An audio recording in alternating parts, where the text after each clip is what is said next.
नमस्कार दोस्तों, आज मैं आपको धर्मराज जी की व्रत की कथा सुनाने जा रही हूँ। प्रेम से बोलिए धर्मराज जी की जय हो। एक समय की बात है, एक गांव में एक शांति नाम की औरत रहती थी। वह बहुत ही धार्मिक प्रवृत्ति की थी। वह रोज धर्मराज जी को भोग लगाती, दिया बाती करती और कथा सुनती। उसका भरा पूरा परिवार था, परंतु उसका पूरा परिवार शहर में रहते थे। वह अकेली अपने गांव वाले घर पर रहती थी। एक समय की बात है, शांति के नतनी का विवाह था।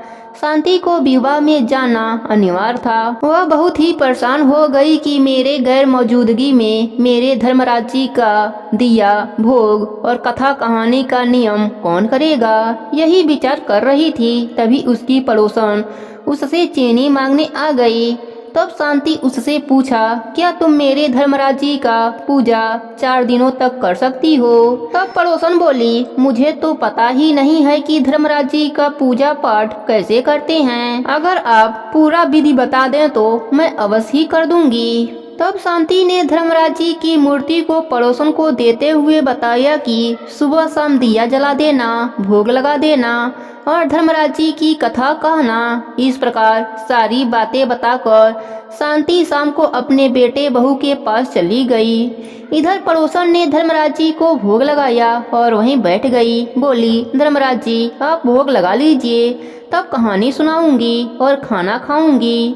पड़ोसन देखती है कि भोग तो वैसा ही पड़ा है। धर्मराज जी महाराज भोग को समाप्त नहीं किए। अब तो पड़ोसन को बड़ी चिंता हुई। सोचने लगी, अगर धर्मराज जी कुछ खाएंगे नहीं तो पतले हो जाएंगे, और पतले हो जाएंगे तब शांति धर्मराज जी को पतला देखकर मुझसे झगड़ा करेगी।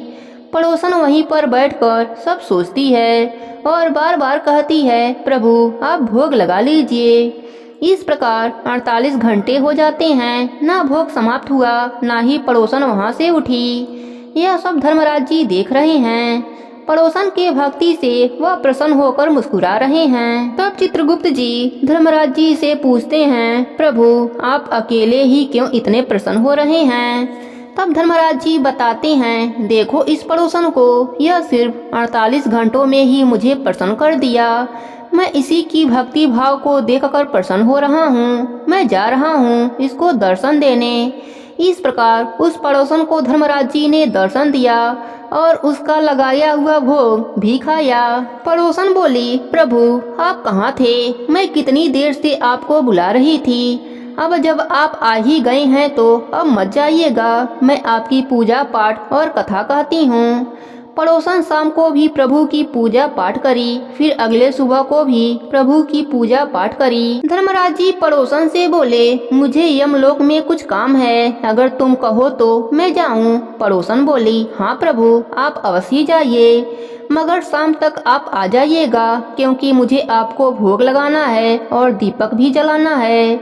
धर्मराज जी यमलोक चले गए। उसी दिन दोपहर में शांति देवी भी आ गई।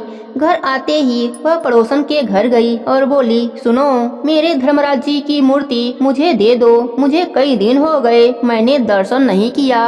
पड़ोसन शांति को देखकर चिंता में पड़ गई। उसने सोचा, धर्मराज जी तो यमलोक गए हैं, मैं इनको कहाँ से धर्मराज जी को ला कर दूं। पड़ोसन बोली, शांति दीदी जैसे आपने 4 दिनों तक अपने प्रभु का दर्शन नहीं किया, वैसे ही शाम तक रुक जाइए, मैं शाम को आपको दे दूंगी। यह बात सुनकर शांति को बड़ा ही गुस्सा आया। वह बोली, शाम को नहीं, हमें तो अभी चाहिए अपने प्रभु को। शांति वहीं पर अड़कर बैठ गई। फिर पड़ोसन ने शांति को सारी बात बताई, पर शांति देवी को उसकी बात पर विश्वास नहीं हुआ। वह बोली, मैं 1 साल से धर्मराज जी का नित्य नियम निभा रही हूँ, वह कभी मुझे तो दर्शन दिए नहीं, तुमको सिर्फ 4 दिनों में ही दर्शन कैसे दे दिए, तुम झूठ बोल रही हो। पड़ोसन बोली, आप मेरे बात पर विश्वास कीजिए और शाम तक का इंतजार कीजिए, प्रभु अवश्य आएंगे। शाम हुआ, धर्मराज जी महाराज जी आए। पड़ोसन बोली, प्रभु आप आ गए, अगर आप मुझ पर थोड़ा भी प्रसन्न हैं तो आप कृपा करके शांति दीदी को भी दर्शन दीजिए। तब धर्मराज जी शांति को भी दर्शन दिए और इन दोनों को अपने साथ स्वर्गलोक को ले गए।